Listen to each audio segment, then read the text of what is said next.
Pride and Prejudice, Chapter 4, second video.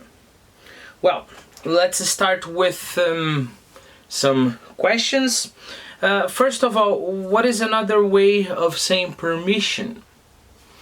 Answer, leave. Alright? The examples I put there on our Quizlet are to get leave after basic training. Alright, so let's imagine you are, I don't know, a soldier, and you have the basic training. After that you get leave, right? You can also have something like 30 days leave, right? I know it's not in our story here, but in our Quizlet I put the term maternity leave. You know, I think that's important. Because it's an important term. You know, when you're pregnant, you get some time off, right? So this is maternity leave. Okay, what is another way to say foolishness? Answer, folly. Okay. Question, according to Easy, what is so incredible about her sister Jane? Answer, it's incredible that she is so perceptive, you know, she's so intelligent, she's so deep in analyzing people, but even so, she doesn't see people for their evil side, right? She sees the good side of people. Right? I don't think I have any other questions, so I think we can go on to the next part. It's kind of not cool to have the cell phone ringing during the video, but that's okay. I stopped last video in the middle of a paragraph, so I'm starting from the beginning of that paragraph. I know you do, and it is that which makes the wonder. With your good sense, to be so honestly blind to the follies and nonsense of others. Honestly blind. Okay? Question, what does she mean by that?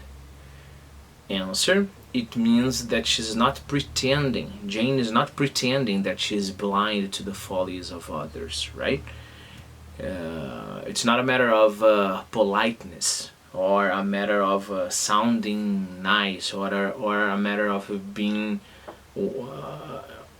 wanting other people to love you. No, she actually sees other people on their good sides. Of course, this is Easy's analysis on Jane, right? Affectation of candour is common enough. Candour, right? Let me read the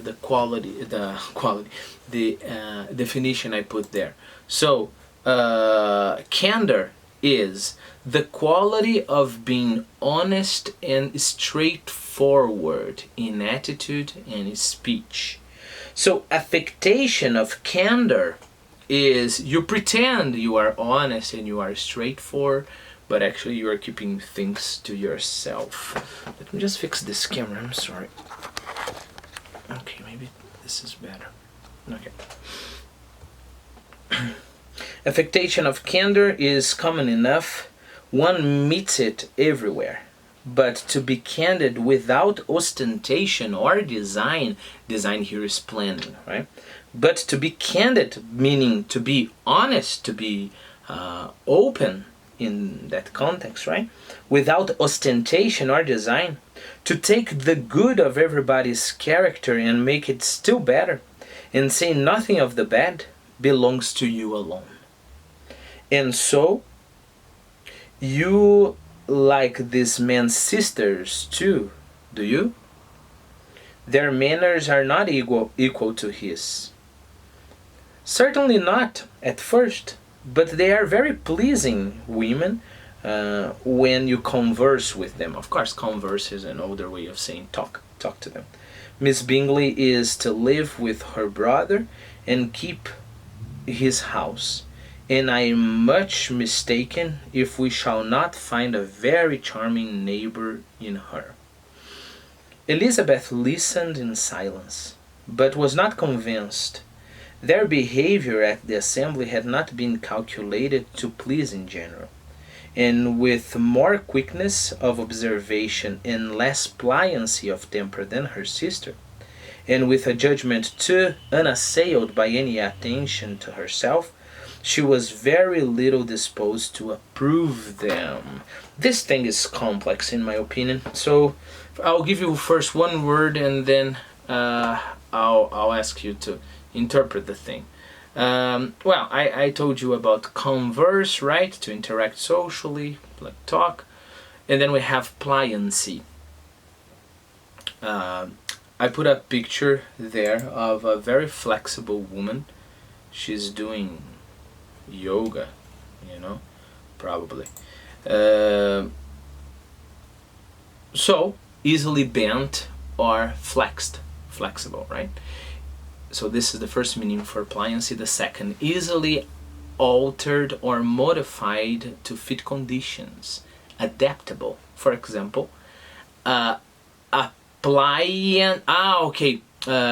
in mind, be careful, keep in mind that in the Quizlet I use pliancy as the word, as the key term, but pliant would fit in the sentences there, because I got them from the dictionary. So here it's a pliant poetic form, okay?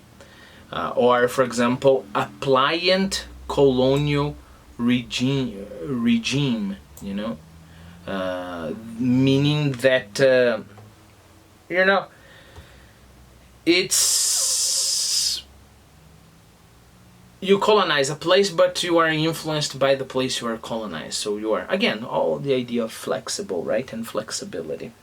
Okay, so I'll read it again. Let's try to find things that are hidden inside. Elizabeth listened in silence, but was not convinced. Their behaviour, the behaviour of the sisters at the assembly, had not been calculated to please in general. So they didn't want to please in general. And now talking about Lizzie, and with more quickness of observation and less pliancy of temper than her sister. So she was even quicker than her sister to observe things. So she could realize things her sister couldn't. And she was not so pliant as her sister when it comes to her temper, right? She didn't let herself be bent, right? She was very little disposed to approve them. And there's one more fact that helps, helps her realize the sisters are not that fantastic, right? Quickness of observation, less pliancy of temper than her sister, and with a judgment, unassailed, unattacked, let's put it this way here, by any attention to herself. Stop the video and try to explain this part. Answer. Look, if you have a lot of attention to yourself, regardless how unbiased you want to be, regardless that, of course you will see the people there with better eyes, right?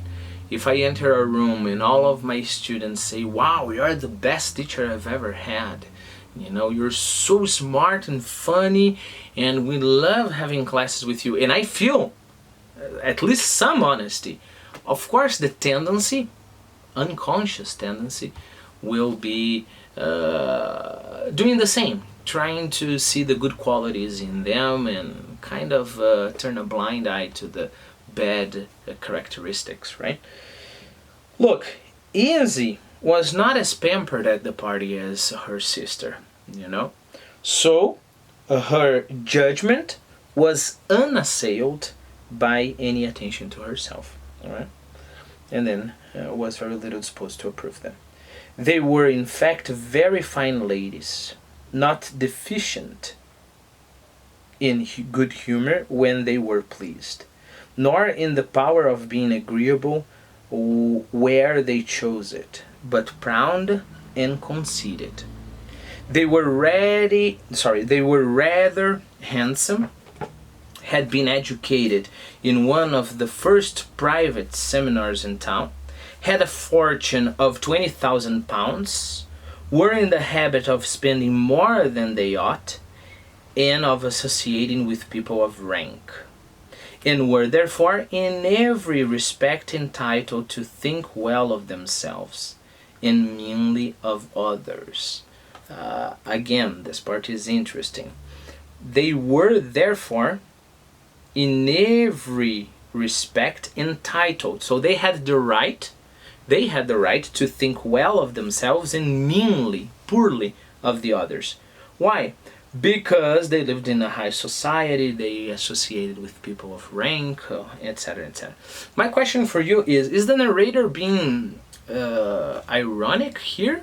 Or does the narrator really think that people with a high rank in society, having a great income, have the right of thinking well of themselves? Of course, nowadays we would answer, no, they don't have the right, period, right?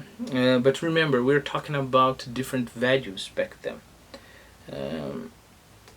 They were of a respectable family in the north of England, a circumstance more deeply impressed on their memories than that their brother's fortune and their own had been acquired by trade.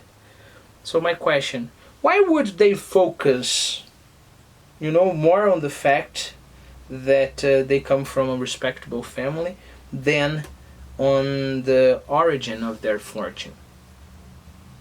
Answer, because in this society, remember, if you are part of a nobility at that time, your money doesn't come from commerce. This is for a lower class. Your money comes from your properties, your estates, and etc. Right? So that's why you would prefer to remember that you come from a noble family, and try to forget the fact that you got your money from commerce. Remember that at that time, commerce, it's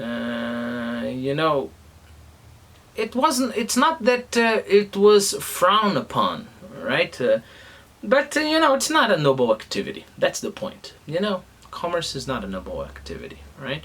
If you have to work to do business in order to get your money, you're not that noble,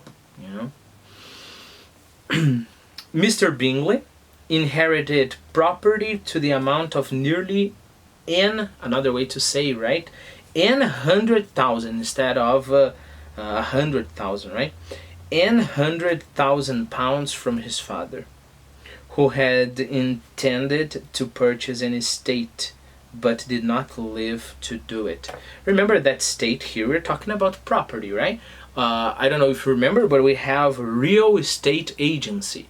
Real estate agency is like a Polar, If you go there, it's because you are looking for estate, right? Real estate. To buy, to rent. So remember, he inherited 100,000 pounds.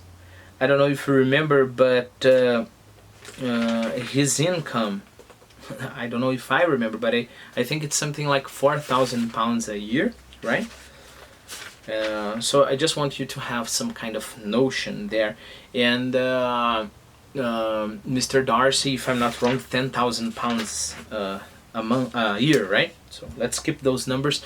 It's nice and it's important, because as we're outside their currency, sometimes imagine somebody says, oh, they paid, 500 pounds for that.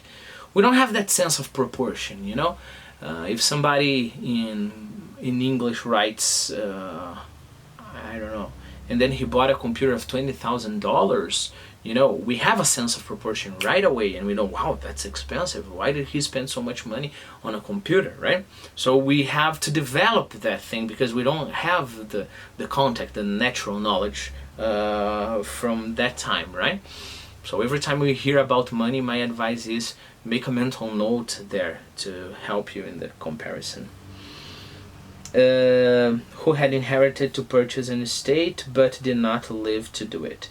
Mr. Bingley intended it likewise, and sometimes made a choice of this county, But as he was now provided with a good house and the liberty of a manor, it was doubtful to many of those who best knew the easiness of his temper, whether he might not spend the remainder of his days in Netherfield and leave the next generation to purchase.